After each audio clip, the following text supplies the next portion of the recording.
Welcome to Pera's Playbook. This is your host, Alex Pera. Let's open up our playbook and see who our guest is. Please enjoy.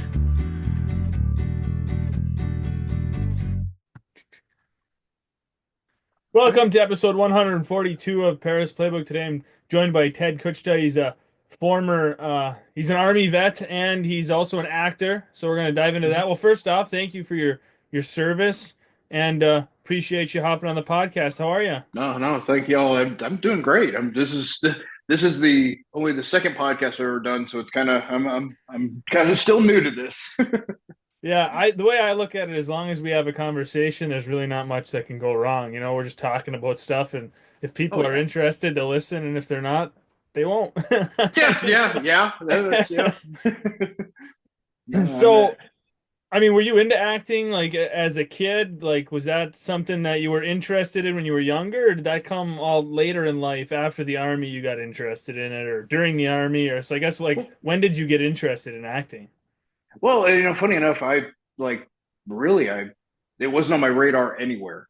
But then again, neither really was the army in real life. I mean, whenever I'll tell you the story of the one to go to the other, but like right around the middle of my senior year at Texas Tech, which this is great for your parents, by the way. Um, I dropped out around Christmas because I was so burnt out in the middle of my senior year, and I had met my wife now, but we were dating at the time, and my stepdaughter, and I was just so burnt out. I was an engineering student, and I was like, so burnt out.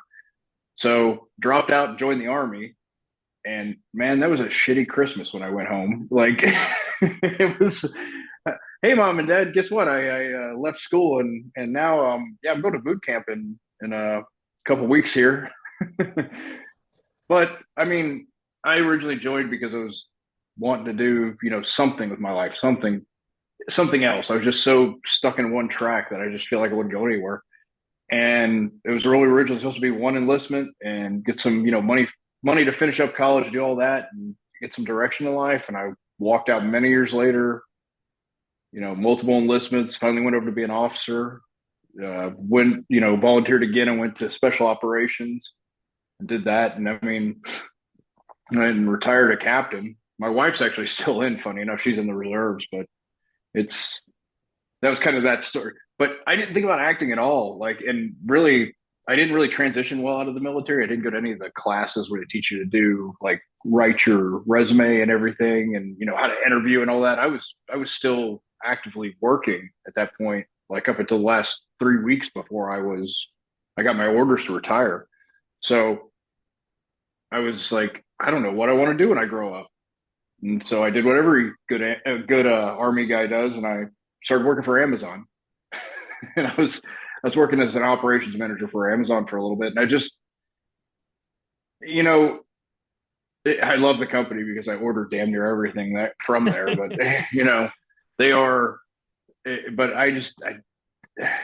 where I worked at had a I had come from a world where I was doing small team operations where there's only 12 of us, so all 12 of us matter. You know what I mean? And you're closer to these guys than you are some of your family members. I mean, I've got guys that I'm godfather their kids. They were over at our house every weekend, every other thing. And then I go to Amazon, which they're like, yeah, man, we love Army vets because y'all do all this stuff and y'all take care of your teams and everything. And I walked in the first day and they're like, hey, here's a stack of papers, the guys you're going to fire today. And I was like, I don't even know where I work at yet. Like, I just learned how to get through the front door into this office in HR. And I was like, no, I'm not going to do it. I was like, I don't want, first of all, I don't treat people like numbers. I mean, everybody, I'm one of those guys that I'll talk your ear off and I'm going to treat everybody the same. Yeah. It's, I shake hands, I smile, high five, everything else. But I just never, I don't believe in treating people like numbers. You know what I mean? And Yeah. so did that for a little bit. COVID hit, and right before COVID hit, I ended up leaving Amazon, and my wife was part of this group called Inspire, and it was run by a guy named Colin Egglesfield, who, if you ever seen the movie Something Borrowed, He's in that with Kate Hudson and John Krasinski. He plays the principal love interest to Kate Hudson, and he's on a lot of other things too. He's on Rizzoli and Isles, stuff like that. Just a great guy. But my wife's friends with him, and they were having a little like conference up in Chicago. So my wife's like, well, "Why don't you come with me since you're not doing anything?" And I was just kind of sitting on the couch, being like, just I wasn't doing. I was just kind of like a ship with no sail kind of thing, just kind of drifting out there. So I went with her, and I was like, and I got to talking. I met him, was talking with him. He's like, "Yeah, man." He's like, you and I'd done Invincible already way back during the middle time frame of my army career. Um, but and I was just kind of I thought it was a one hit thing, and it was fun, but I just thought it was a one hit deal. And he's like, "Why don't you go back to acting, man?" And I was like, "Well, I don't have unguaranteed bills. I don't want to do unguaranteed money. You know what I mean? Yeah. I still very much like you have to have a paycheck. You know what I mean? I was so used to that Yeah. it was scary. I mean, going out on your own and basically starting your own business. I mean, where my product is me, but Right. it's scary. It is. I mean, especially and so I was like, I don't know, man, I don't know. And so on the flight back, my wife's like, she was like, yeah. She goes, try it. She goes, you've worked since you were 15. You've been in the army. You never took vacations. You're always the guy that's there late. Why don't you try it? I mean, I just want to see you be happy. And she goes, and you're retired, so you get a check from the government. And she's a nurse at Parkland down here, which is the major hospital. In she's director of nursing, and so she was like, "We're not going to go homeless." And I was like, "Okay, you know what? I'll give it a shot." She goes, you really like?" Because I when I did Invincible, and I'll have to backtrack to that and just say, but when I did Invincible, I mean, it was a lot of fun. I mean, I showed up, I threw the football around a little bit, and then after that little scene was done, they were like, "Hey, man, you want to change jerseys and you'll go be on the sideline as an Eagles extra?" And I was like, "Yeah." I was like, that just seems like a lot of fun. I get to kind of tell a story, even though I was the NPC off to the side. You know what I mean? I wasn't even anything, but it was still fun. But I enjoyed it, and it, really actually made me happy. But I was worried about getting into that business full time because I thought I was going to be. I mean, I've been in LA and I've seen, everybody's a damn actor, including the homeless dudes and everybody else, and you see the tales of woe, and yeah, it is scary, especially when you got two kids and a wife, and a mortgage. But no, I had a blast. Ended up, she told me, she goes, "You got to try out for my favorite show," and I was like, "What's that?" And she's like, "Yellowstone." I was like, "Never heard of it," because at the time I didn't really watch much TV, and I really had never heard of it. I was like, "Okay, what is it?" She's like, "When we get home, we'll watch." I got the first season. I bought it. I was like, "Okay, cool." So I watched it and I was like, man, this is actually kind of cool. It's like The Sopranos, but it's cowboys and Indians. It's a little everything. And I mean, Costner's great in it. I mean, and a lot of the other guys are great in it too.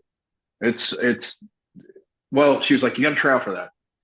And I was like, well, okay, but I don't even know what I'm doing. So I went and got some headshots. I had no training at this point. I had never taken an acting class or anything.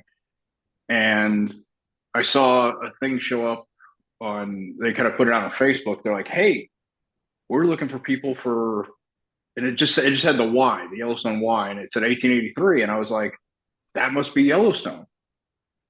And I was like, I don't know what else it could be. It's got that Y, the brand.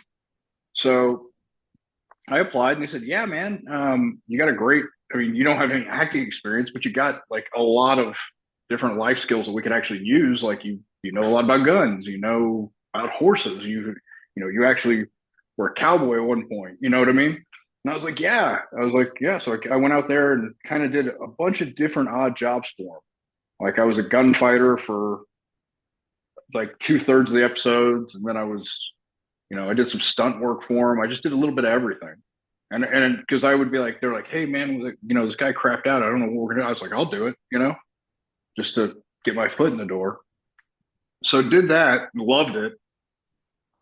And in between that time too, I ended up kind of kind of mingling onto Yellowstone's set a few times, the ones when they filmed down here in Texas. And so did a couple of things with there, just little bits. A little bit after that, I had no agent at this point. At that time frame, I said, you know what, I got to actually learn to do some of this stuff. So I went and found an acting coach and actually went half-assed backwards through this whole thing to figure out how to actually act. And I also started like I got on the little websites and everything, created little accounts, and I was like, I'm just going to submit stuff that I think, and I've got my one headshot that's really goofy. It doesn't even look like me anymore, and I'm just going to submit that whatever. Because at the time frame, I just wanted to get my foot in the door so bad. Doing the acting class, I kind of got it just being on set, and I mean, it wasn't even anything big, you know what I mean? But it just kind of got that bug in you. And then going to acting class just kind of reinforced it. Then I ended up getting a small part in Oppenheimer for, and that was just, I just self submitted and didn't think anything of it. I just pushed send and it was gone. And they were like, and I thought that's never coming back. That's a big ass movie. That's got, you know, all these major stars in it. Dudes have won multiple Oscars. They're never coming back to me. And I got a call about 2 weeks later. Said, "Hey, can you be in LA next week?" And I was like, "For what?" And they're like, "We need to do the fitting for Oppenheimer." And I was like, "You shitting me, right?" The guy's like, "No, no, I don't know what you're talking about." I was like, I'm sorry. I'm sorry." I was like, I just sat there for a second. I was like, "Oh." So getting to work with all those guys was amazing. I was a senator in it. In fact, in the first scene where they're like grilling Robert Downey Jr., I'm up there on that group of senators right there. And you know what? It was, you see these guys in movies like Robert Downey Jr., for example, and I'm like, I don't know how it's going to be around him. I don't know if I can even look at him. You know what I mean? But so everybody's sitting down in this little auditorium. Robert Downey Jr. is sitting there, but they kind of had a seat in between him and the next guy. There was a seat open, and I was only seat open, and I'm standing there, and I'm like, I shouldn't do this, but okay. So I walk over there, and I sit down, and I'm like, starstruck. I'm like, and he's reading his notes. He's writing, and he like closes it and he puts it. He goes, "You okay, bud?" I thought I was going to say the coolest thing ever. Like, yeah, man. Hey, I'm really a big fan of your work. All I could say was, "You're fucking Iron Man." And he was like, and he looked at me and he goes, "Yes, I am." And he went right back to, and it's just the coolest dude ever. I mean, I was like, wow. I was, and being in LA, I love living in Texas, and I'm a Texan through and through. And I don't think I'll ever move to California, but it's nice to visit, I guess. Yeah. It's a little crazy. I mean, I've got friends there and whatever, but I mean, like, I was in 1883. Like, I mean, I still see a lot of those guys around because a lot of those guys moved down here to Texas after during filming. They were like, "Yeah, we like it here," and we're one guy, Eric. He plays the blonde headed Tim McGraw's daughter's boyfriend. I think it's killed in like the third episode or something. The blonde headed guy he plays Enos, his name. So I saw him. Well, when we did cowboy camp and all that, he was there, and he brought his wife with him. They came over from LA, and he's with us doing all the cowboy shit, trying to be get into that mind frame, that time frame. And she'd go out and leave during the day. She got a car, and she'd go do stuff. She came back and she was like, "I bought a house." And everybody's like, "What?" So he was like, "I guess I live here now." It was really cool. I mean, they're beautiful people. Him and his wife, they do a lot of stuff to fight like children's cancer and all that stuff. They're big. They're awesome. It's great to be able to call them, transplant Texans, but we'll take it. You know what I mean? They're Yeah. great folks. Um, working with Tim was great. Working with Faith was awesome. Uh, shoot, the old man, and now I can't think of his name. Sam Elliott totally had an ADD moment there. A little old timers. Sam Elliott and this actually wasn't the first time I'd worked with. Oh well, first time I'd met Sam. Years and years ago, Sam did a movie called "We Mel Gibson," where they Vietnam War. They Yeah. filmed that at Fort Benning, a lot of it. So they were there. I was a brand new officer at the time, and I was just out of the schoolhouse there for the infantry officer school, and I was working at the airborne school across the street. And so there's a part in that movie where they were like he's talking to him at the little stadium, and he's telling him, Mel Gibson's giving him this just great inspirational speech, and then they're like, yeah, and then they all get up and they run, or it's the next morning, they all get up and they run, and they all get on these buses, and it takes them off to like the planes to go to Vietnam. That was on where they were running to and where those buses were parked. That was on the running track for the airborne school. We were on the other side of the cameras, the cadre for airborne school, because we were giving a PT test that morning for airborne school. Their first day was that day, and so they were shooting a scene real quick, and they're going to get out of there. But Sam Elliott, the our commander, went over there and talked to the director, and was like, "Yeah, some of our guys would really, like to meet Sam and everything, and like to meet a couple of the guys." And Mel Gibson was already off set, but Barry Pepper came over and Sam Elliott came over, and it just great dudes. I mean, they were, it was cool to meet them. Now, fast forward years later, I'm walking on a fake Western set in downtown Fort Worth in the stockyards, and there's Sam Elliott. And as he walked past me, I couldn't resist. I was like, "Hey, Sergeant Major, what's the weather like today?" Or it's going to be sunny today or something. And he's like, "Were you a fucking weatherman?" Just like he did in the movie. And I was like, "Yes."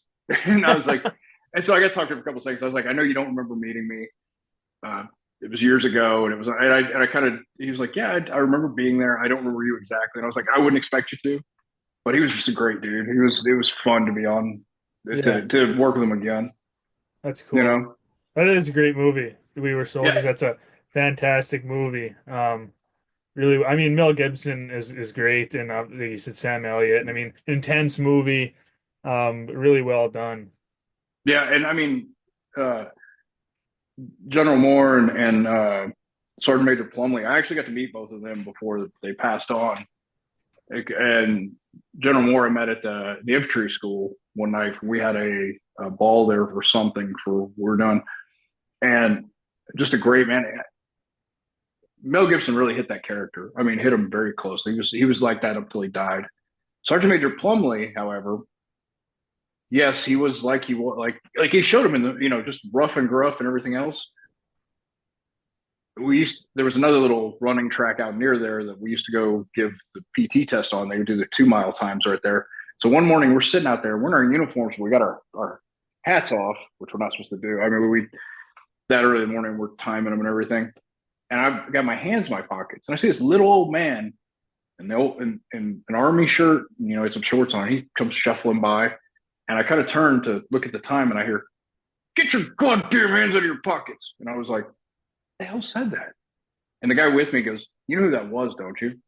And I was like, "No." He goes, "That's Sergeant Major Plumley." I was like, "What?" Like, I didn't know he was still alive. So I went over, got to meet him for a couple of minutes. And but the cool thing about it, after he was done with Vietnam, he retired. And what he did in retirement is he went and volunteered at the base hospital right there at Fort Benning. And he volunteered in the labor and delivery unit, not the labor and delivery part, but when they have him in the nursery, and he would feed the little babies. He was just this. He was such a. It was such a, you know, this gruff man, but doing these delicate tasks. The caring Yeah. task of that stuff. It was such a cool. Yeah, that is Because you really think of cool. people being one way, and then Right. you don't really see them that other way. You Yeah, know. that is really cool. That you wouldn't expect that. It's kind of you can I mean you can't judge a book by its cover or Yeah. just by the way somebody is at work, right? Like I Yeah. mean he's hard ass when he's Sergeant Major, but there's another side to him. Yeah. Um, Yeah. It was just crazy though, because I mean, even I got into that, and I was like, man, that guy's gonna be over there like, shut up, you, and just yelling at people and everything else. But he was actually, I mean, he volunteered at the hospital all the time doing stuff, yeah, and it was really kind of cool, you know. but I'm kind of reading down the list that I've got that underneath my my iPad, so I keep on track somewhat because I'm bad with ADD. Let's see. Well, I got the army to acting part. Favorite actor, you know, lately here I've been loving me some Walton Goggins.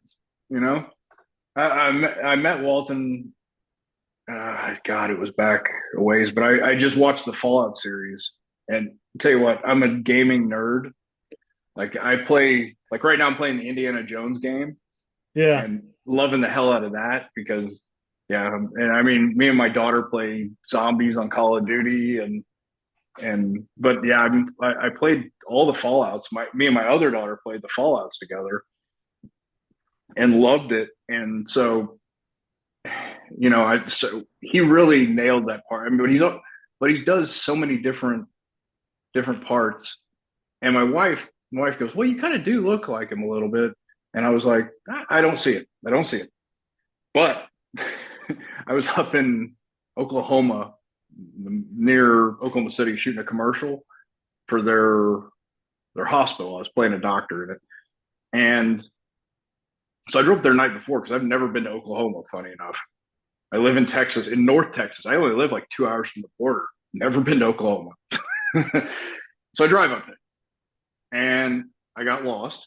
First off, even with Waze, Waze just it looked at me and went, you know. So I finally found where I was going to, and stopped at a gas station because I was like, the address it gave me was a field. I was like, that can't be right, but okay.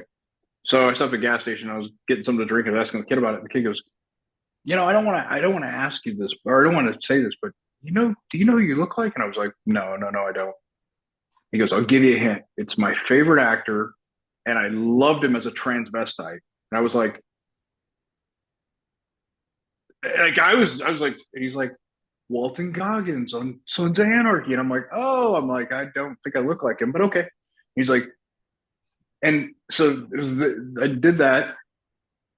I drive downtown just to find a hotel because I didn't even get a hotel going up there. I was not planned for anything on this one. I was just like, oh, I'll just do whatever. But so I just randomly stopped at one of the hotels downtown, got a place, park my car, walk in, throw my bags in my room, and they've got a restaurant down. It's a really nice restaurant. Like it looks like the Continental Hotel in John Wick, like that kind of scene. You know what I mean? I was like, man, I'm gonna be fighting ninjas or something in here. And of course, everybody's dressed up nicely. I'm in sweats, and I had like a headband on like this, and my hair's crazy, and I'm just like, uh, okay, whatever. I'm hungry. I'm gonna eat. So I get down there. I'm talking to my wife, and I'm like, whoa, you got to see this place. So I put her kind of on FaceTime, kind of like looking around. I'm like the tourist, just over there. And I kind of, as I'm talking to her, I kind of glance up to the side, and I can see the bar because the bar's in the middle of it's just a big open room. The bar's in the middle, and there are these two older ladies, like they were like in their, I'm saying 70s and up ish, and they are just pounding drinks at the bar. And one of them looks over at me, and I was like, okay. I make sure to show my wedding ring. I was like, I don't know, but, and she looks at me and she looks for a second. And she kind of leans a squint, and she looks at her friend and start talking. And they both look at me and they're like, ha ha, ha, and I'm like, that's kind of weird, but okay. I'm eating my salad. I probably got something sticking out of my mouth or something like that. And she comes over and she goes, I just want to tell you, I know we're not supposed to bother you, but I really enjoy what you do. And I'm like, I don't know what the hell she's talking about. And of course, my hair was quite a bit longer too. And but I was like, okay. My wife is still on FaceTime with me. She's laughing her ass off. I can see her out of the corner of my eye, just, you know. And so I'm like, okay. She goes, I go, I think you have me confused with somebody else. And she goes, well, you're an actor, right? And I said, yeah, I am. That's weird that you know that. Like, nobody knows nobody know me. I was like, and she's like, yeah, yeah, because you play the best transvestite I've ever seen. I was like, what is this transvestite thing? I was like, okay, and I was like, so I actually had to watch that episode to figure out what the hell they were talking about. But I was like, no, no, no. I was like, that's not me. That's Walton Goggins. And they're like, that's just what he would say. And I'm like, okay. And they're like, could we get a picture? So I'm pretty sure there's a picture of me with these two older women, and they're showing to their friends like, this is Walton Goggins. They're like, no, it's not. That's the guy from Wish. You know what I mean? That's Yeah, Timu Walton Goggins. But yeah, no, that was a blast though. that's But I crazy. do love his acting though. He's such a versatile actor, and he's Yeah, great to watch. It's great to watch. I watched a couple of like interviews with him about how he prepares for his roles and stuff like that, and how he goes through it, and just his mind kind of works like mine. It's going, every which way. yeah, So it's kind of ADD moment to ADD moment to squirrel to we're all yeah, off over. But yeah, him. Of course, there's the greats like Al Pacino, De Niro, those guys. I mean, yeah, I was watching uh, a Streetcar Named Desire the other night, and with Brando and everything, and that's crazy too, because that to me would be a very hard part to play because of the fact of it's like that male chauvinistic, like, I mean, he ends up sexually assaulting his sister-in-law and his wife at the end of this. I mean, when you really read it now, like the Tennessee Williams play, you're like, man, this is problematic. Everybody thought this is a classic, but you're like, oh shit, you know. But I mean, he played it perfectly. I did a couple monologues from that in different courses and stuff like that, and it's hard. I mean, granted, in my mind's eye, I try to replicate. You try to, because you've seen it done. You want to try. It's like you see Pacino do, Scent of a Woman, or you know, Jack Nicholson doing A Few Good Men, and if you do that monologue, you're like, you can't handle the truth, and you think you're doing it just like him, and then you look at it, you're like, I look like an idiot.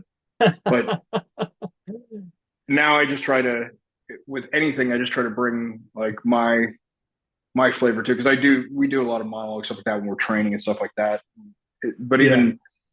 even whenever like I'm working on, I just signed for a movie not too long ago called Anderson County, which it's an indie film, and it's set in Palestine, Texas, which is home of Whiskey Myers, big country band. But it's about a game warden in the 40s who finds a poacher poaching ducks, and he gets murdered. I'm playing Texas Ranger Lieutenant Frank Hamer, which Frank Hamer he's the guy who shot Bonnie and Clyde. He was played by Kevin Costner in The Highwaymen, and for if on Netflix. And so he's a legendary lawman down this way. I mean, the guy was the Rambo before Rambo of the West. You know what I mean? Yeah, And so he like, I'm doing my research right now about him and everything, and it's like it's honored. I'm honored to play because I called Texas Ranger Museum is down in Waco, Texas, about 90 miles from here, about 2 hours maybe if I drive slow. But so I'm going to go down there and talk to him. But they were like, yeah, we can also get you in contact with his grandkids because they're around, but they're my age, so it's not. I was like, I would love it. I would love just to, I know his wife's not alive. I know even his daughter and stuff's not alive, but I would love to talk to somebody from his family because to me this one hits a little close. Like I want to do right with that. With yeah, I want to portray him right. You know what I mean? Because I'm playing. He came to investigate that, and it's actually they take a little liberties with it because they're going to put in Jack Coffee Hayes, who's another big Texas Ranger, but I think he died before this time frame. So I don't, it's we're stretching it a little bit, but Frank Hamer actually was there at the time, and we're the story picks up after the guy. It's going to show his kind of the flash sequences of him, the guy killing him, doing whatever. But it's us doing the investigation and going through it and catching this guy. And so it's going to be a cool show.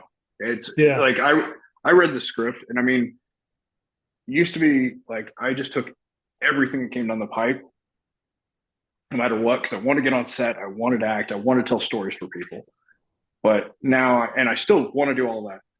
But at the same time, now I kind of pick and choose my battles a little bit because I don't want to end up in, so there, I don't want to end up in something that's, not good or whatever else, or, you know what I mean? I want to do good stories. I want to tell, and I don't just want to be, even though this one I'm playing a cop, funny enough, but I don't just want to be the cop or the dad, the background character. I wanted a little bit more meatier stuff. And I was talking to Chris Siegler, who's the writer for this. And when he's a friend of mine on Facebook, and he posted a thing about it on Instagram, and I immediately messaged him, and I was like, I don't know what that is, but I want to do it. It honestly, I like the picture, just the thought process. And he goes, okay, think about it. He goes, and look up. He gave me the incident, the guy's name, and everything else. He's like, look it up, see what you think. I started looking it up. I started reading more and more into it. It's not a really deep mystery, but it really showcases the people of East Texas. You know what I mean? And Yeah. part of that's part of that story too. You know, and so it was really a cool thing. And I really, once I read it, I got hooked, and I was just digging deeper, deeper. And when he told me that that he wanted me to play, he offered me the role for Frank. I was like, oh, dig deeper, dig deeper. I want to get this man's shoes, and I want to, I almost, I was, I almost went a little bit method with this one, just because and I've started on it a little bit, just so I can get to his voice level. It was a little lower than mine, and he's a little more gravelier, Hmm. and just Yeah. try to get the mannerisms. So the Texas Rangers Museum is actually going to give me they're making a CD of it, or a DVD of a couple of interviews that he did, so I can kind of watch his mannerisms and watch. I was like, thank y'all. They've been great about it. They were no questions asked. They were like, yeah, we'd love to help you out. They'd, and I just called them on the phone. It was like, yeah, they could have been like, who's this fucking guy? And they were like, because I've been down there before. I love that place. I thought that's the coolest museum. It's one of the coolest museums I've ever been in. I love history and stuff like that. Yeah. I love going to the museums. I'm one of those guys that stops at the roadside stands if they're like alligators. I'm like, cool, let's do it, or Yeah. whatever, the world's largest rubber band, all that crap. I stop. I got to get a T-shirt too. It's. But yeah, no, that's a big one I'm working on right now. And I shot a movie. We're getting ready to premiere it. I don't know when the premiere is. It's coming up here, but it was another indie film that once I read the story, I was kind of hooked, and it's called Dovey's Promise, and it's a movie about Mary Pinchot, who she was one of JFK's last mistresses, and the story takes place after JFK has already been assassinated, and she was found dead right on the banks of the Potomac one day. Well, her husband was in this part didn't really sink in at first, but her husband was actually a very high-ranking member in the CIA, and did assassinations. That was his thing, you know what I mean? But nobody thought about that at the time. They were just like she was having an affair on her husband, another affair with an African American guy, and this is 64, 65. That wasn't above board back then. You know what I mean? That was Right. everybody made it because she was a white lady, and I play Officer Frank Byers. Funny enough, Fred Byers, Frank. I got the Frank stuck in my head, but Fred Byers, and he actually helps out. This show, or the show more, is focused on the trial for that guy and the lawyer. Her name was Dovey Roundtree, and she was, at that time she was an African American female lawyer in Washington D.C.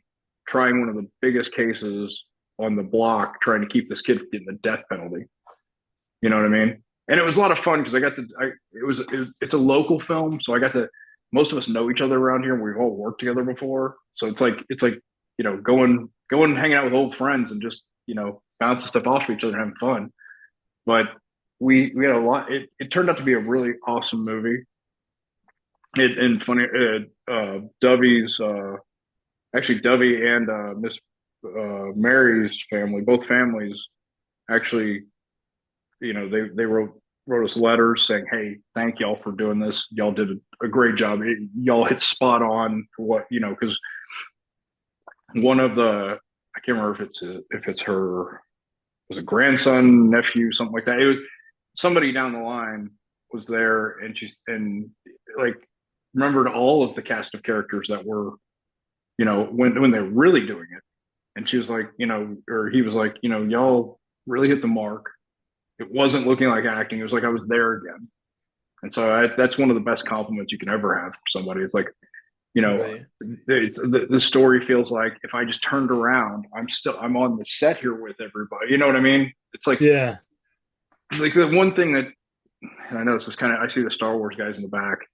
And this is why I always think of Star Wars because I remember seeing Star Wars as a kid and Empire Strikes Back, Return of the Jedi, all of them. I loved all of them. People, they have some problems with the newer ones, but I still love it. Yeah. I watched all the different little series and stuff like that because every one of those, no matter what you're doing, when you're watching it, you almost feel like you're watching the characters right here. And if you turn around, you're standing in the forest with them on Endor. You're standing, on Hoth with them in the snow. It doesn't feel like you're sitting there watching it in a movie theater. You know what I'm saying? Yeah. It always feels like you're right. Hold on, just a second. I see my iPad's about to die. Hold on, just a Okay. second. Yeah. No worries. Let me make sure that did it. Yep, there it goes. Sorry, I forgot to put it on the charger. No, no worries. No, I totally know what you mean though. Like good movies, good TV shows, you totally get sucked into that world. You feel Oh yeah. like you're in there, and that's what people want, right? Like people want to be in the theater or on their couch and feel Mm-hmm. like they're a part of this new universe, kind of an escape, right? You go to work all day and it's like, oh, Mm-hmm. whatever. You go home and now you've got this escape into a totally new place. Yeah, yeah, and that's the thing. I mean, I love being able to tell a story, and when I got into acting, I was like that was the whole basis of it. Oh, first it was try to make some money out of it and try to make make it work as a job. But I mean, it's also I didn't want to be that guy that you saw out there that just hi, how are you doing? Line. You know what I mean? I wanted to master the craft. I'd already I'd already been in the military. I'd been an infantry officer. I'd been an intelligence guy. I'd been a special operations guy, and I'd mastered my craft for what it was at that level. You know what I mean?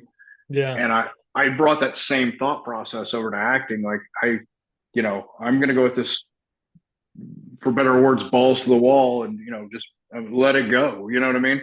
And it took a long time for me to actually let go of that control and because after a while, because at first it was very everything was kind of wooden and because you're second guessing yourself. I don't want to make do I want to turn my hand this way or head that way or whatever else. And finally one night I was doing an audition and I was frustrated and I was on a self tape and I was 45 takes in and my oldest daughter was helping me out by reading lines and I was screwing up lines and I was like just ready to throw the iPad through the wall and finally I said, you know what, fuck it, I'm gonna do this my way and I'm just gonna send it, and I just went at it and just if I missed words I was like this isn't something where I got to be right on track. So I just and the guy called me back and he goes, hey man, I just want to say it was a great audition. You didn't get the part. And I was like, damn. He goes, but he goes, that's probably the most authentic acting I've ever seen in my life. He goes, we went with somebody else. He goes, but I want to tell you that. He goes, I didn't want you to sit out there and never hear anything because you don't hear a lot of times. Like you send off all these auditions into the ether and you never hear anything back or maybe get a thumbs up kind of emoji on a text or something like that, but you don't know what's going on.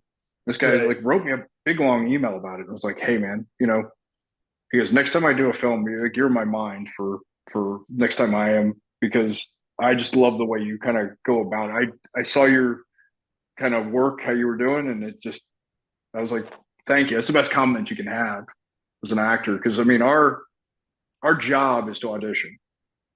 Like the added bonus is when you get the job to go be in a movie or to go whatever even with modeling stuff like that or commercial work, stuff like that. It's you're always auditioning. That's your job. There's a bonus to everything else. So when you get that bonus, and when you, or even when you don't get that, when you miss the mark by a little bit, you get those encouraging words. Because as an actor, and when I first got into this, and I'm used to being walking in a room, and I don't fear much. I mean, like I said, I was in the military. It's did some rough and tough stuff. You know what I mean? It's not. I just don't. I don't have that fear in life. So you walk in, you size everybody up, you're ready to go. I went to acting where I felt like I was such a fish out of water, Hmm. and these guys that I back in the days when I was doing my freedom fighter, bumping my chest out there, and I wouldn't even, I'd be like, you know, go over there, nerd, kind of thing. Like these are the guys that they are the masters of the craft, and they were, I walked in there and I was just like, I feel so self conscious, but I felt like I had a bit of a what they call it, imposter syndrome. I didn't want to tell people I was an actor. Yeah. We get into conversations and I'm like, they kind of go around like, oh, what do you do? Oh, he's a nurse. Oh, he's a doctor. Oh, he's a lawyer. And what do you do? Oh, I'm an actor. Oh, okay. What do you really do? I'm an actor. I was always telling people I'm retired military. And they're like, oh, that's cool. Thank you for your service. And I'm like, oh yeah. It's always a weird thing too because I'm always most people doesn't know. I'm like, thank you too. I mean, I appreciate it. Don't get me wrong. I appreciate it from the bottom of my heart. I just don't know how to react. You know what I mean? I don't know what to say because for me, after serving for the time I did and doing the stuff, it just became more of a calling. You know what I mean? And so I was always something I wanted, something I wanted to do, Right. and so I didn't want to, when I just always like, I don't know what to do with my hands kind of thing. But no, sorry, I just off tracked myself a little bit. It's but okay. yeah, no, these guys I had that kind of imposter syndrome, so I was afraid of it. And funny, I was talking to Colin, my friend Colin Egglesfield from I was talking about earlier in the program, and he's like, you're gonna have that imposter syndrome until the first time you tell people that you're like, yes, I'm an actor. He goes, then it's out there. Then you're an actor. And you're gonna walk the walk then.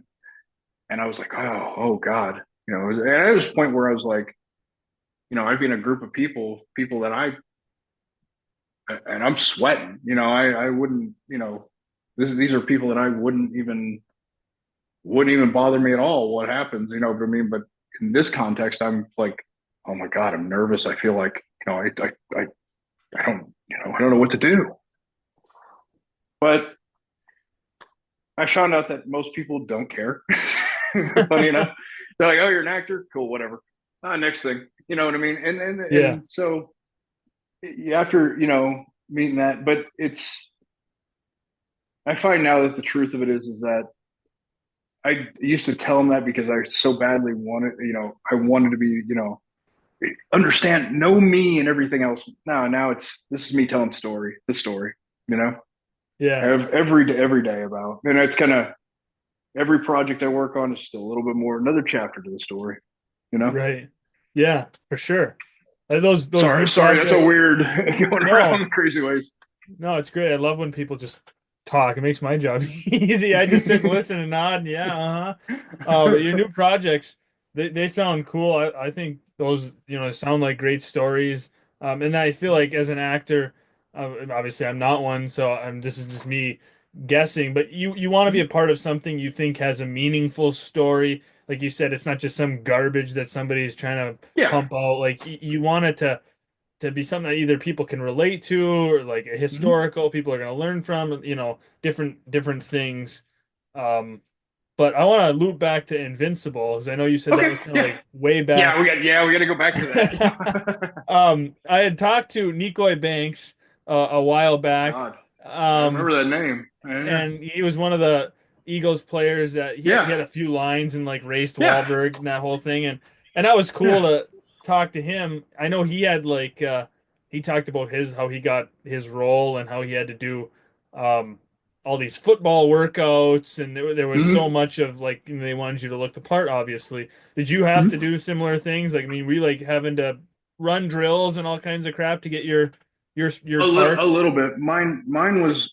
I actually showed up because what ended up happening was the guy who played their quarterback, not for the Eagles, for the Cowboys, for that deal, got sick. And so he wasn't there today and they were scrambling. Well, a buddy of mine that was actually in the army with me, had gotten out, worked for the production company. So he was like, I wonder, he texted me weirdly enough that morning. He's like, hey man, are you in town? I was like, what do you mean? Because we had gone to we were at Fort Bragg together. We were stationed together. I was like, I'm not at Fort Bragg right now. I'm in Dallas, Texas. He goes, that's what I mean, man. That's what Dallas, Texas. I was like, yeah, buddy, what's up? And he kind of gave me this small rundown. Hey, we're filming this movie. You're about the right height. Can you come in and throw a football a little bit? Didn't really tell me much else. I was like, that sounds cool. I mean, I was at ROTC for at UTA or University of Texas at Arlington, finishing up my degree because at this point I went back and finally decided that I'm gonna finish it. And so I showed up out at Dallas Stadium and found him because I was like calling him like, "Where the hell are you? I don't know any of these people," and they're all looking at me like, "What the hell are you doing here, guy?" I'm standing there like, "Hi," you know. And so he came and found me, and I was already. I mean, I was in shape because I was working out because of the army most of the or because we were getting ready for the schoolhouse. I had already gotten branched in the army, which is they'd given me my job and I was an infantry officer. So they were like, you're gonna go to infantry school and do infantry stuff. And I was like, okay, cool. So I was getting in shape for that. So I was about, I mean, I'm 6'1". I was about 210 at the time, and it was no body fat. So I didn't really have to do a lot. And I mean, I played a little bit of college football. I played high school football, but I played a little bit of college football in a very small junior college called Navarro. And I went there because my grades in high school were exactly a C. C equals high school degree. And I was a horrible student back then, and I didn't think I would ever be anything better.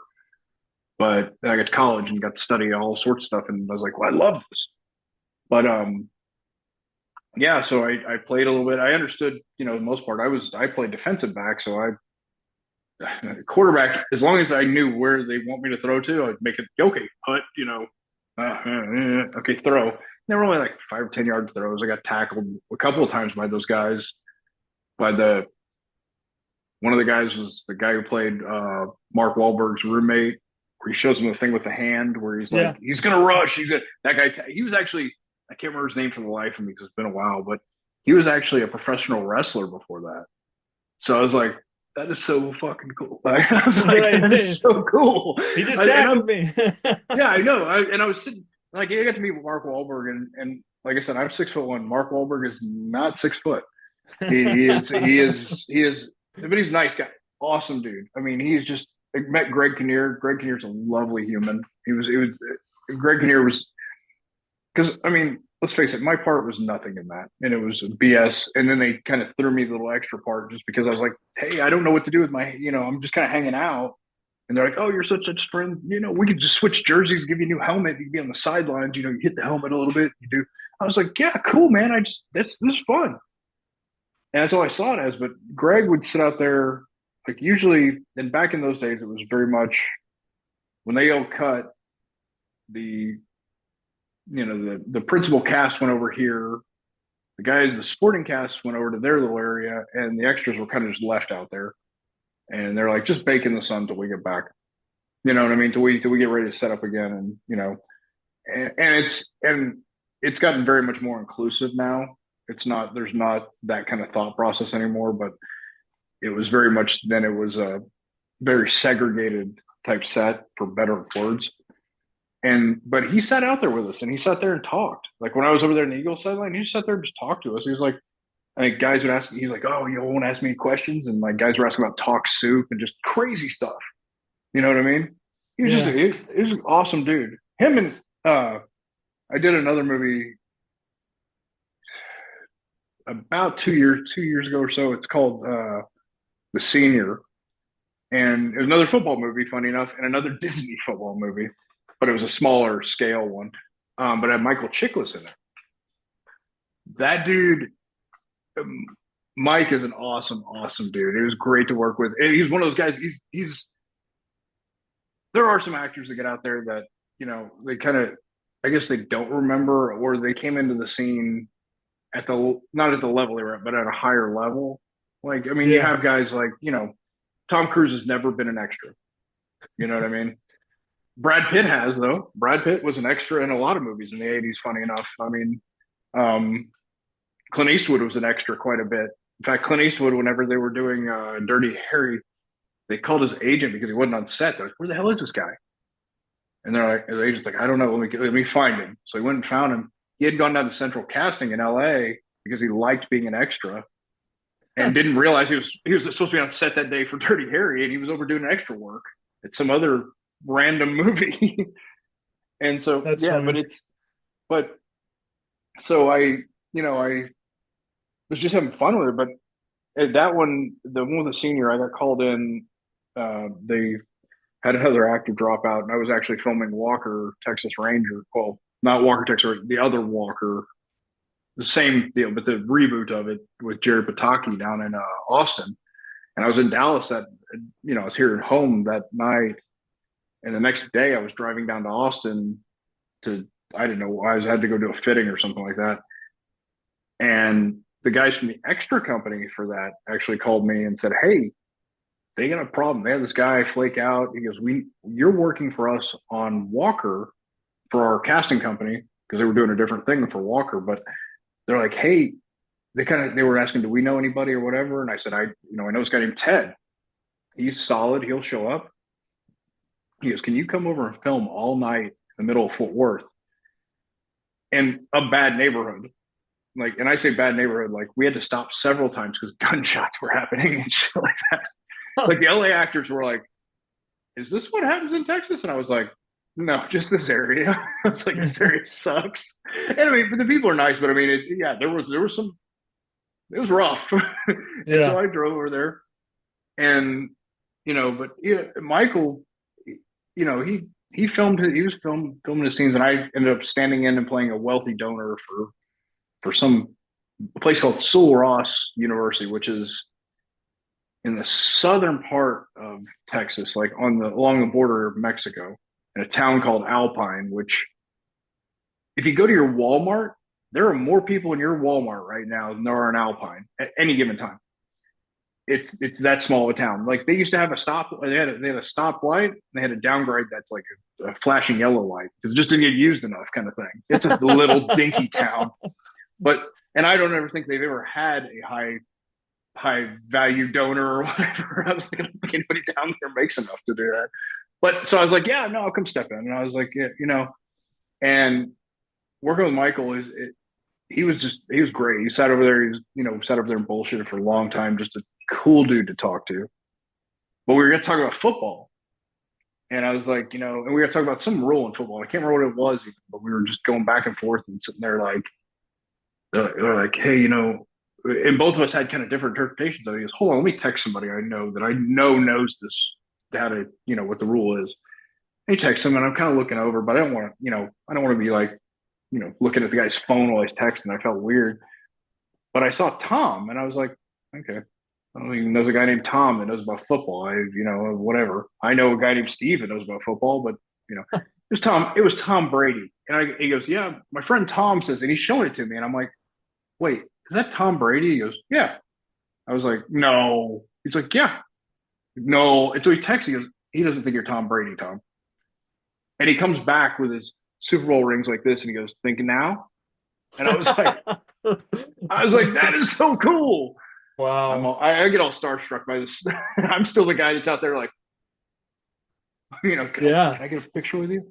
But yeah, he was really cool about stuff like that. He's a fun guy to work with, really down to earth. I mean, most actors are. It's just Right. it's You nice. get a It's a breath of fresh air when they do. Yeah, you get a few that are egomaniacs, and I've said this a Yeah, lot on the podcast. I like hearing those firsthand experiences of when they actually are genuine, decent people. It makes it Yeah. more enjoyable to watch their movies when you find out somebody's a real asshat. You're like, oh man, this like Yeah. I have a cousin. She I can't remember what zoo she works at now, but she's worked at various zoos, and she was at the London Zoo for a Mhm. while. And she said that Hugh Grant came there once, and like they were like showing him the animals and stuff. And she said, I think she said Hugh Grant was kind of an asshole. And I was like, oh man, like that's tough. Like It's, he's like yeah, it's hilarious in tough. Notting Hill, Yeah. and like he's a funny guy, and he doesn't strike me as that. Maybe he was having a bad day. That's what I hope. He was just having a bad day. Yeah.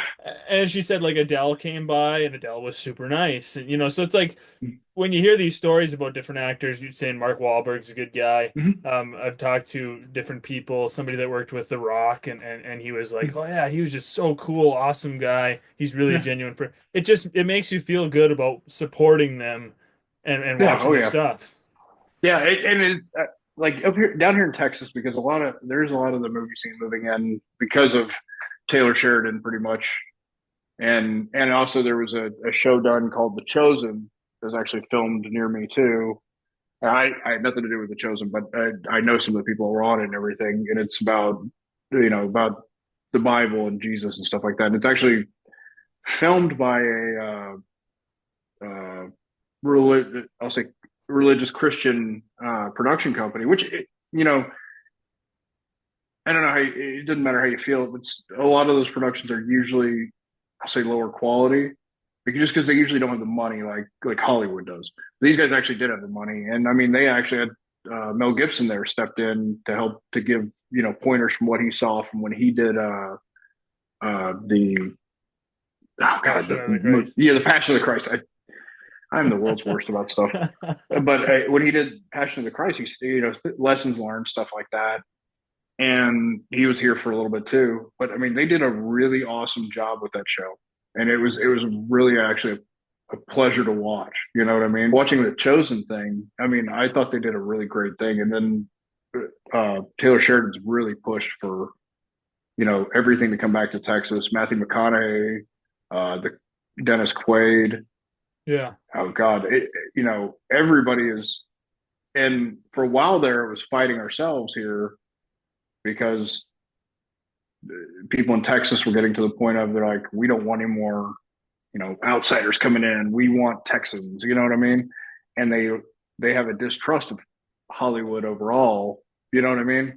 Right. They're kind of like, we don't want the Hollyweird here. And I talked to a lot of people, actually a lot of local politicians about that. And I, kind of went to the mat a little bit with them about it, about, hey, most of these guys are just guys that want to go to work.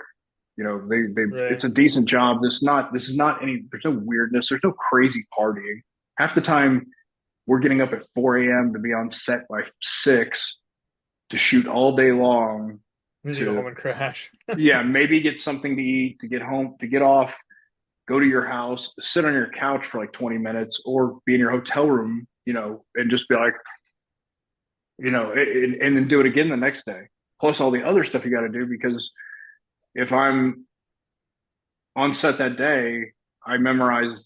I've I'm usually about a day ahead on memorization.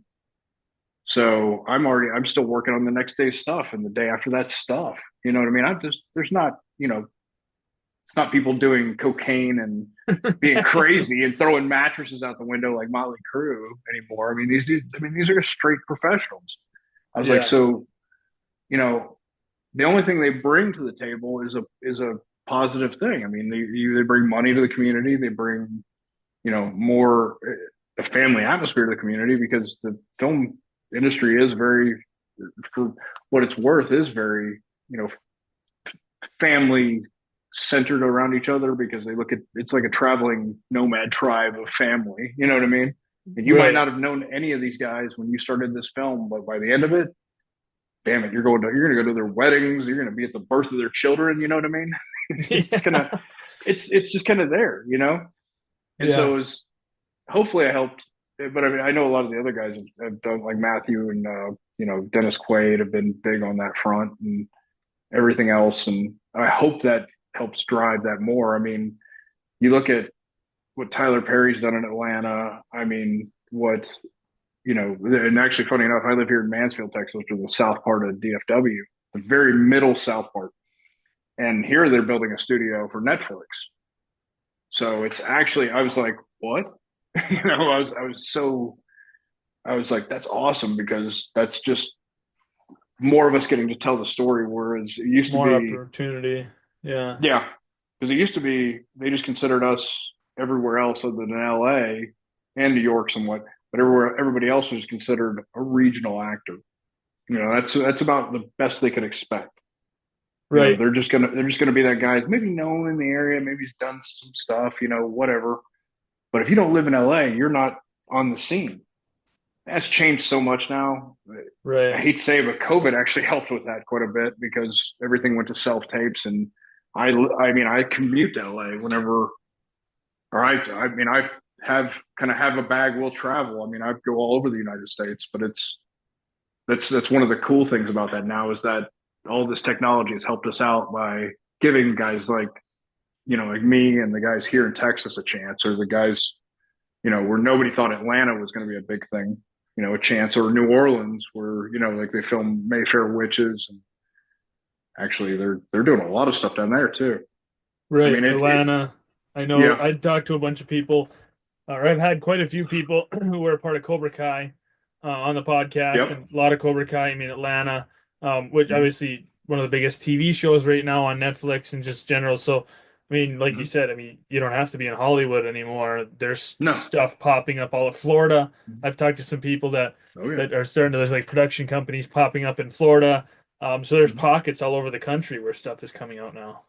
Yeah, I mean it's I harken back to it, like like I said, Tyler Perry,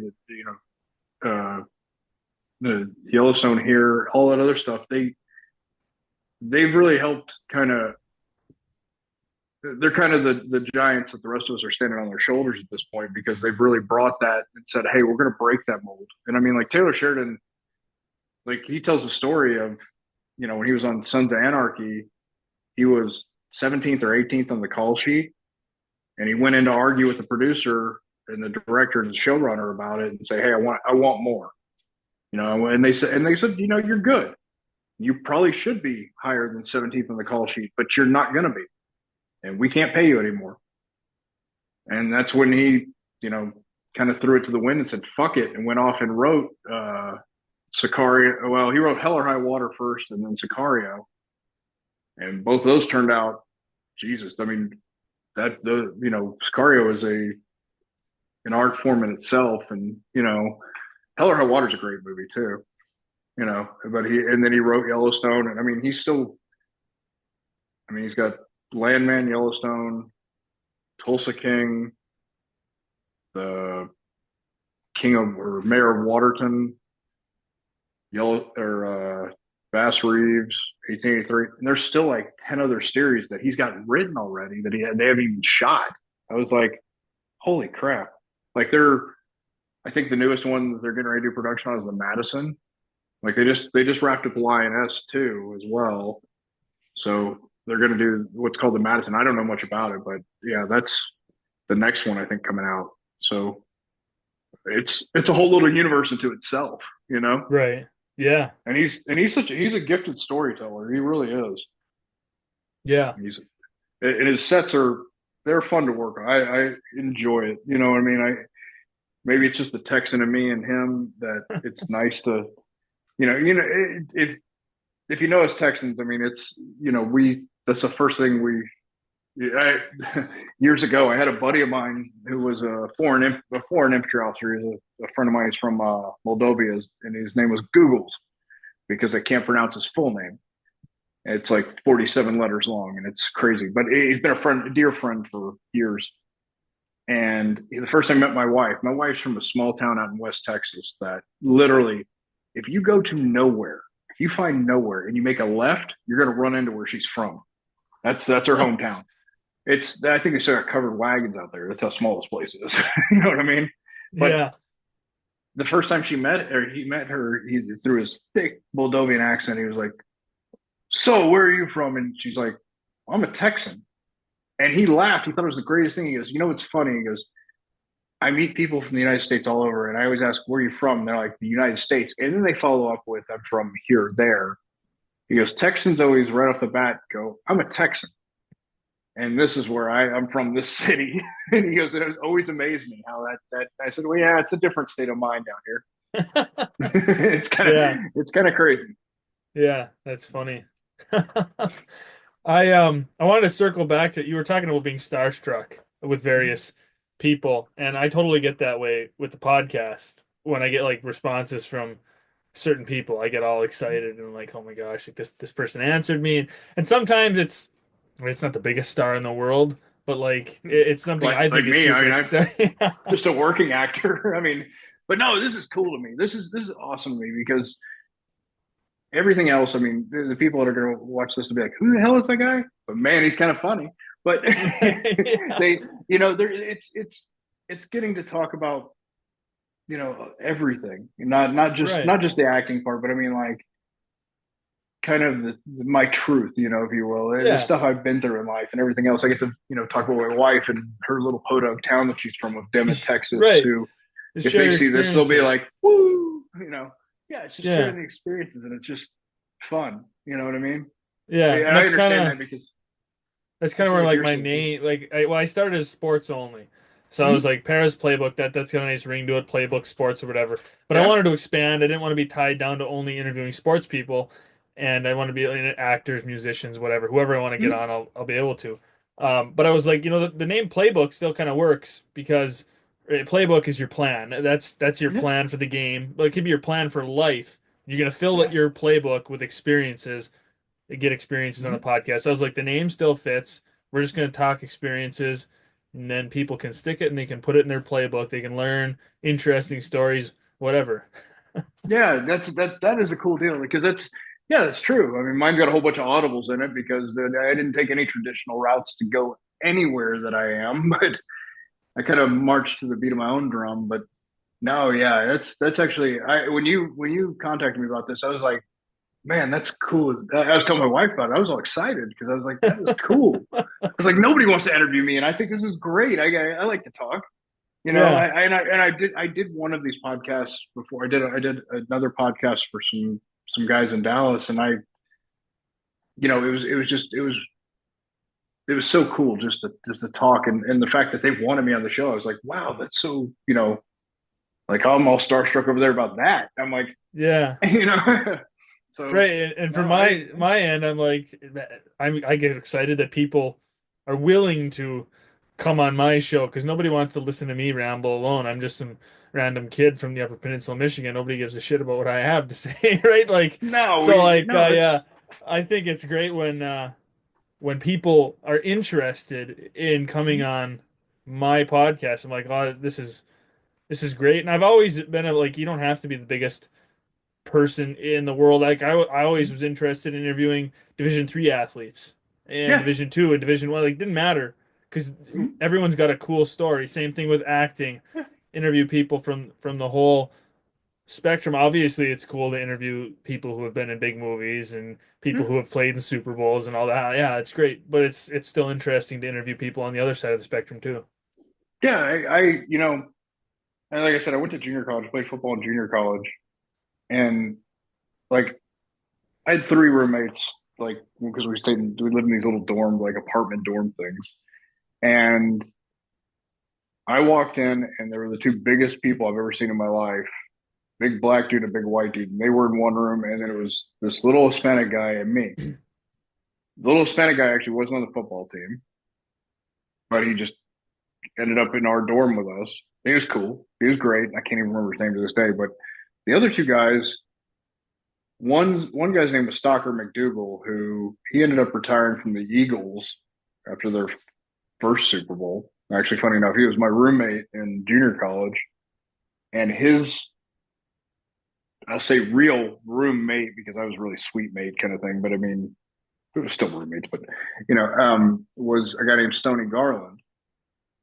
And Stony liked to party. Stony was a big man. He was a big, like, that's kind of a sad story, but it goes to show those kind of, you get those rich in-depth stories in everywhere in life. But he's a big country fed boy. He was a lineman. He was, and they were big. They were, I mean, I'm 6'1". I had to look up at all of them. I was like, except for the little Mexican dude, he was like 5 foot flat. So he was my bud, and, but, so the first day I came in and I'd seen these guys outside and they're like, yeah, you're our roommate. Well, and I said, well, I'm going to get my stuff and come back in. They all kind of shuffled inside. And when I came in, they were all watching TV intently. Like, they were like, and I was like, what the fuck are they watching? And then okay, maybe they're watching, football stuff. That's all I could think of because we're all football players. And I didn't really, I was like, this is kind of my first time away from my family. You know what I mean? I played football Yeah. in high school. And so I walk in a little farther. They're watching Days of Our Lives. One of them has a tear in his eye. He's like, and they're just intently watching the show. And I'm like, you're watching a fucking soap opera. I was like, what the hell? Where am I living at? But okay, but this Stoney guy, he ended up going to play for Texas Tech. He left the year before I did, or transferred out the year before I did, and played one season for him for Spike Dykes. And they ended up, he was again, he was a big guy, liked to drink a lot. And they were out drinking one night, and he went to throw a beer bottle at somebody out of a car window, and the car slammed on its brakes in front of him, and he hit the pillar, your windshield pillar, his neck snapped around it, ended up paralyzing him. Took away everything he had. You know what I mean? But he kind of became the mascot for the team, even up until he died. See, I'm old, so he was a little younger than me, but he was. He ended up dying later on, but in chair. But he was always on the sidelines. He became a fixture of that game for Texas Tech, and really a rallying cry for them. That if this guy's out here fighting it out, we can do it. So it's kind of, well, it wasn't the path he wanted to go because I'm pretty sure he would have rather been playing and walking. He became an inspiration to a lot more people through and I'll say senseless and stupid accident. You know what I mean? Because they were Hmm. driving drunk and stuff like that. But it wasn't what God or whatever higher power you're subscribed to. It wasn't what he wanted for him in the cards. So but he still wanted him to make a difference in people's lives. So that's how he did. You know what I mean? Right. So it's kind of, I know it's kind of a weird way to kind of look at it, but it's kind of that was really the first, because I mean, in high school, I went to a small high school. I didn't, I think there were 25 of us in my graduating class. That's a little dinky high school. Most gas stations have more people in that than in my graduating class. You know what I mean? So, Right. so I never really saw that stuff. I mean, like, somebody dying or somebody, you hear about it, but it never really affected you because it wasn't, in your sphere of stuff until that was really like the first, like, kind of hard truth like that. You know what I mean? Where this guy got it all taken away from him, and we all wanted the same thing. We all wanted to play football. We all wanted to, have our name up there on Saturday nights and then play on Sunday nights. Maybe Right. Mondays too. So it was watching it taken away from him, but watching the comeback that he made the other way was inspiring.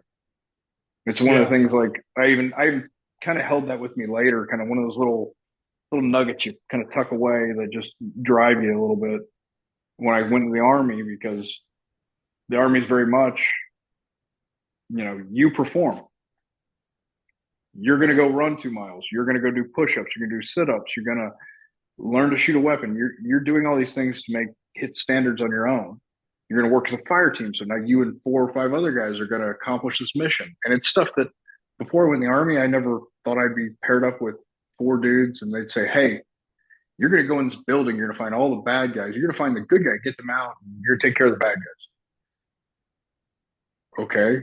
I played video games and, okay, but it's real life. It's much different. You know what I mean?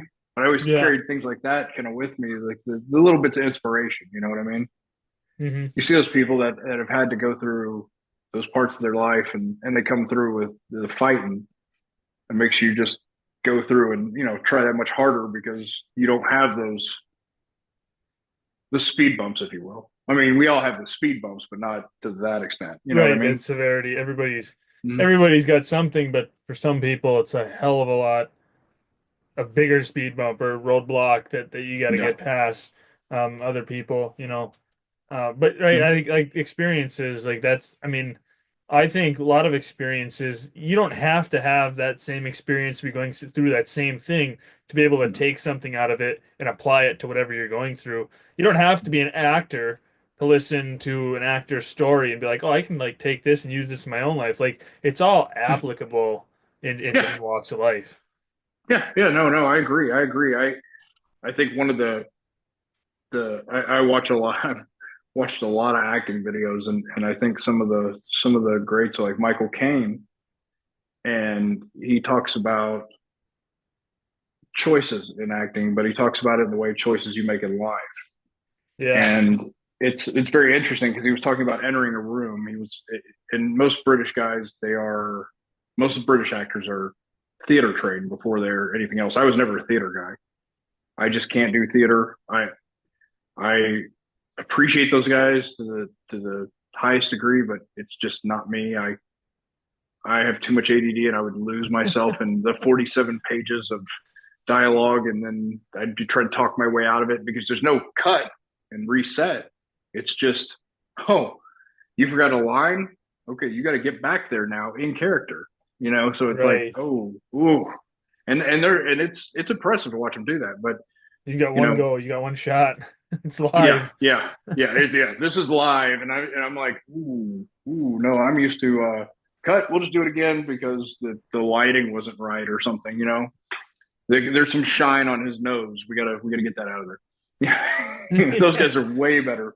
But watching him talk about that, how to enter a room, like I have to make these choices. If is it a comedy? So if it's a comedy, because the way it happened, he said that day, he said the other actor, there was already two actors were already in the room doing a scene, and one of them grabbed a chair and he was supposed to throw it and it was supposed to break against the wall. Well, he actually missed the wall and it went into the doorway where Michael Caine was supposed to come out, and it got stuck. And so Michael Caine didn't know what to do. He was like, luckily they were rehearsing, so he looked at the director and he said, he's like, what the hell do I do? And he goes, that's when the director said, okay, if it's comedy, you trip over the chair. It's all choices. If it's serious, maybe you kick the chair out of the way and you're gonna, be, but still things you could applicable in the rest of your life. You know what I mean? It's Yeah. conducting yourself everywhere else. You make these choices and you go with it, and then you just let it ride. Kind of thing. You know? Yeah. Michael Caine, he's a great actor. Love Michael Yeah. Caine. He's one of my I'm a big into old war movies, old Mm-hmm. westerns, and he did one, The Eagle Has Landed, God, where yeah, yeah. they try to, obviously it's based during World War II, but it's fictional. They're going to try to kidnap Churchill, and Mm-hmm. I think that's a great movie. I also think people I think I'm crazy, but he's the best Ebenezer Scrooge in the Muppet Christmas Carol. I love Yeah, yeah, Michael yeah. Caine in the Muppet Christmas Carol. Um, Just a versatile actor. I mean, he's great. I yeah, mean, he yeah. it's always cool when you see stuff like that. I got to show my oldest daughter who's 29 has never seen the movie Airport or Airplane, and remember the comedy movie, but it's back in Yeah, the I 70s. haven't seen. I need to see it. It was always in my parents had like a movie room in our basement, and it was on Yeah, the shelf down there. I never watched it, but I need to.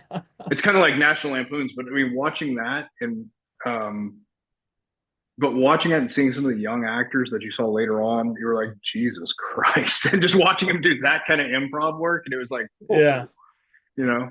So it was really yeah, cool to watch that because what's his face, the guy from The Naked Gun, yeah. Leslie Nielsen. Yeah, Leslie Nielsen. It was his one of his first comedy movies because he was a serious actor back in the days, and he started doing comedy, which I mean, not that doesn't make him serious, but he was doing it was more of it was not your regular thought process of he did like very serious dramas, and he did that one so deadpan and so great. It was like, and don't call me Shirley.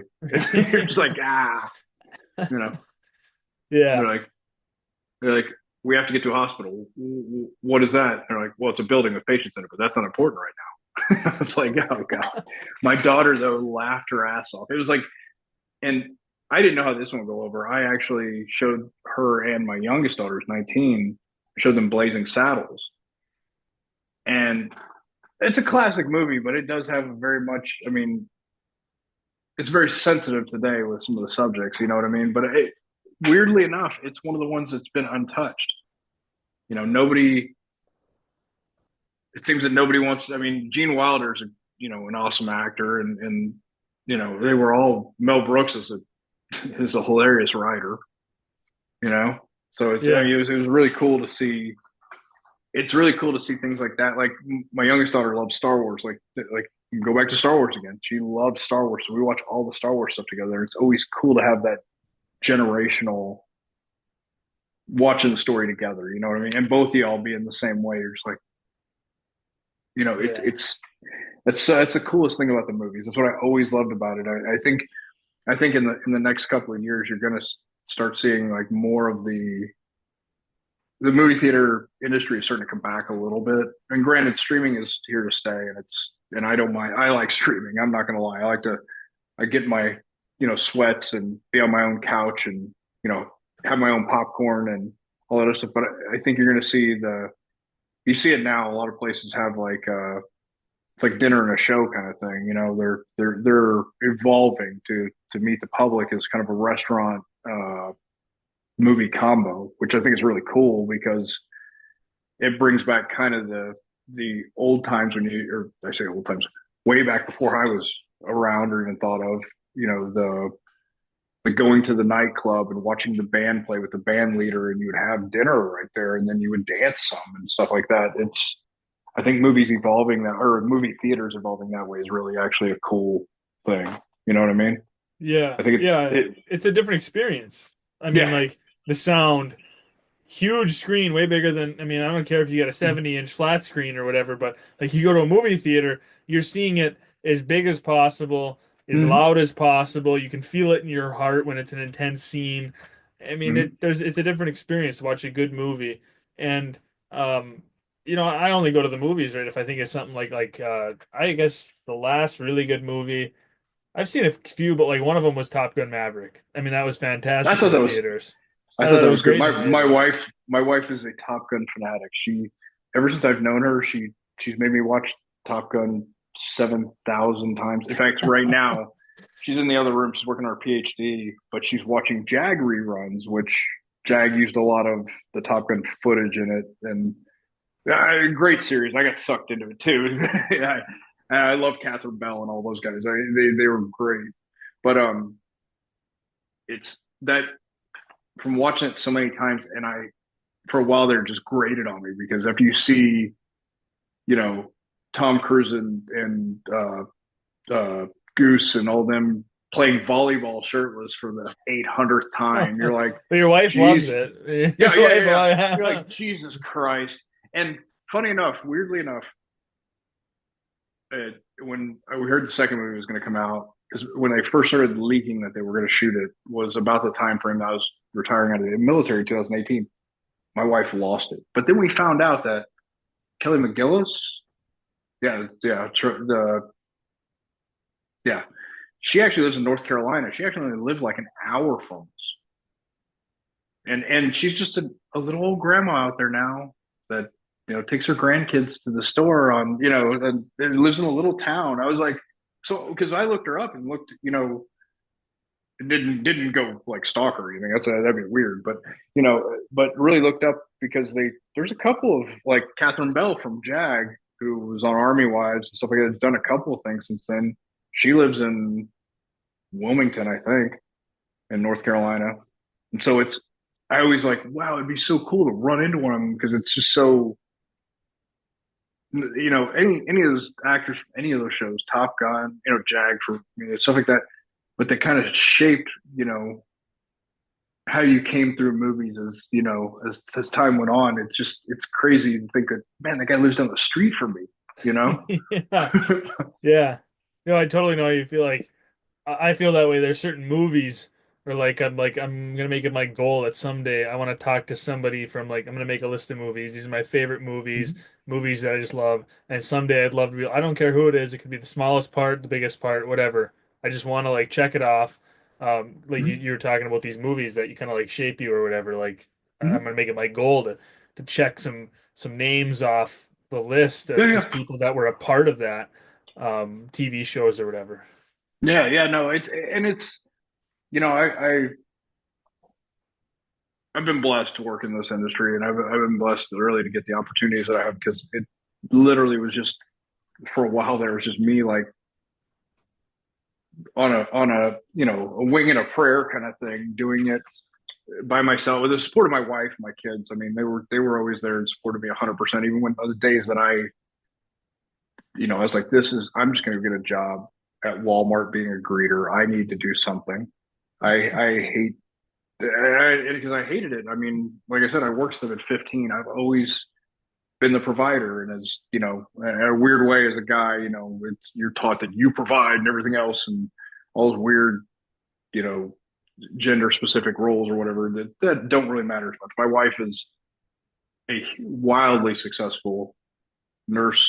I mean, she's director of nursing. You know what I mean? And just she's working her PhD right now. For Christ's sakes, the woman's way smarter than I am. You know what I mean? And Yeah. is awesome at her job and everything else.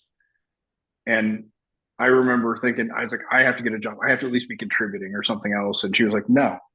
She's like, I know that this isn't working out the way you wanted right this second, but I've seen the steps you've taken and how things are progressing and how you're not letting go and how you keep getting in there and fighting every day, and it'll happen.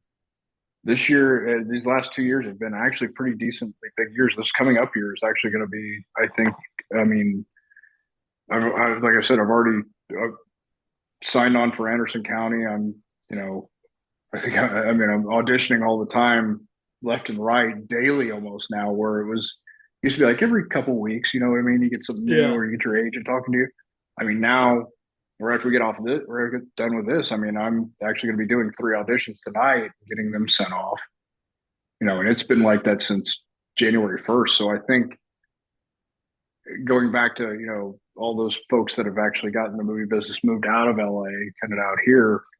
You know, I think now is the point where we're standing on those shoulders of giants, so we can kind of reach that greatness, hopefully. You know, Yeah.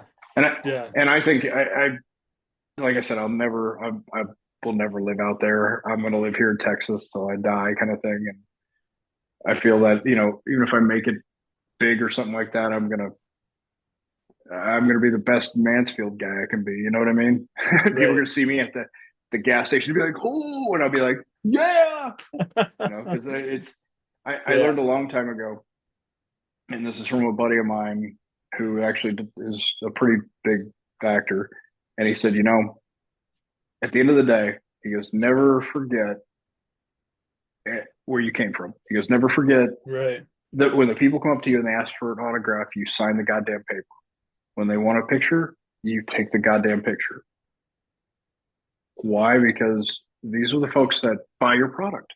That's if without everybody else out there that wants to watch the story, we're just talking to a vacuum to ourselves. And so I Yeah. always remember that. I will always. I never could understand why guys would get upset about stuff like that. Hell no, take the picture, get in there. You know what I mean? Yeah. Oh, we're nothing special. We're just coat hangers that smile and tell lines, tell stories. But it's Yeah. so cool. It's so cool to get an opportunity to do it for people. Right. And I hope down the road I can say that I did the best. You know what I mean? Yeah. No, totally. Totally agree with you. I think that's a perfect message to have and like a great way to kind of wrap up the episode. I mean, it's a good kind of send off, like that's the way to live as an actor, like to have that Yeah. motto, that attitude. It's awesome. It's been a pleasure talking with you. I appreciate you coming on, sharing your story, your journey, and kind of just talking about different stuff. It's been great.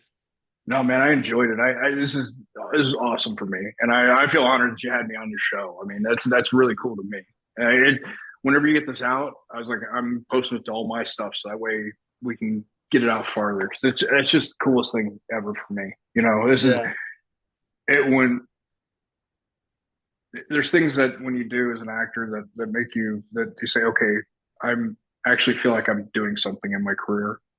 Right. Like if somebody wants to interview you, like a podcast, I mean, you feel vindicated. You feel like I've actually done something maybe that I could, or there's something worth me talking about. This guy, you know what I mean?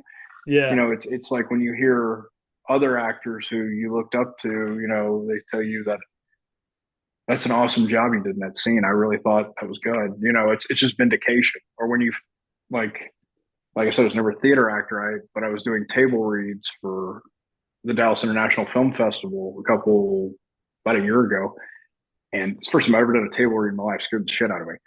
But and I was a principal character, and I was on that set, or I say set. I was in that cast, and some of those guys were very, very much accomplished actors in theater and television and movies. And the first one I did was about it was just kind of a horror film, but I played it was a lead character, but it was a supporting character because the main character, I was her husband, and I was the drunk, guy that peaked in high school kind of thing. It was, family was rich kind of thing. And I decided to let my full Texas accent come out because it was set in Salina, Texas. And it was written by some English guys. And they came in to listen to this table read. And one of them said afterwards, he goes, man, he goes, because I let my drawl come out, and they're like, when I thought of Texas and I closed my eyes and you talked, he goes, I could feel Texas. And he goes, and that was Texas to me. And that made me, that was kind of one of those vindicating moments. You know what I mean? Yeah. It's same like with being here for, on your show and everything else. It's just awesome for me. I loved it, you know? Yeah. Yeah. Yeah. Right. And I feel that when people come on, like, I mean, it's kind of like the two-way street, right? Like, Yeah. I need to have people come on. Mhm. And then it makes me feel good when I hear you say like, how you enjoyed it or whatever. Like Yeah. it's totally like, I mean, it's awesome. And I love doing it. I love meeting new people. I'm a talker. I love talking. Obviously, you kind of have to do something like this. Oh yeah. No. And want to put in the time to edit and looking for guests and all that. But I mean, I absolutely love it. It's Yeah. become my biggest hobby. 99% of the time, I'm sitting on the couch, I'm scrolling, I'm looking for guests, I'm sending out messages, I'm researching for the people that have like it's just Mhm. consumes me now, and I love it. I wouldn't want to. No, It's just awesome. that is awesome, man. And keep doing that. Keep running that because like, you know, guys like me, everybody, I mean, like I was like, who wants me to be on this podcast? Like I was like, that was what consumed me for the last couple of days because I was nervous. I was like, what am I going to say? And then Right. I was like, and then it was the vindication of wow, I feel like I've actually accomplished something as an actor. He wants to interview me, and then it was just like, I want to go on there. I want to, that way. This is going to be. It's just so many emotions with that, and I thought it was really cool, man. And I appreciate Yeah. it that you let me on your show to Yeah. to ramble on for a while. Right. No. Yeah. It's been a pleasure. Hopefully it was we entertain the crowd. I think so. I think it was good. Yeah. Definitely appreciate it. Thanks for listening. Please stay tuned for more episodes soon.